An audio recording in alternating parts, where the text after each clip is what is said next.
Hey everyone, in this quick tutorial, I'm going to show you how to find PEPE wallet address on HTX. Before we get into it, make sure to like this video and subscribe to our channel for more crypto related videos.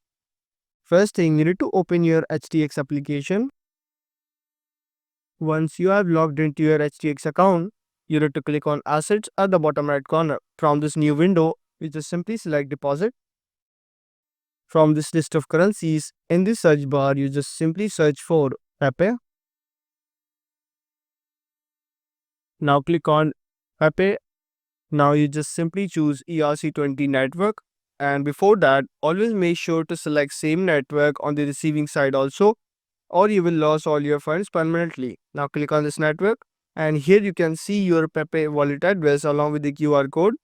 Tap copy to copy this address, or you can share this QR code directly. And that's it. Now you know how to find PEPE wallet address on HTX. If this video helped you out, make sure to like this video and subscribe to our channel for more crypto related videos.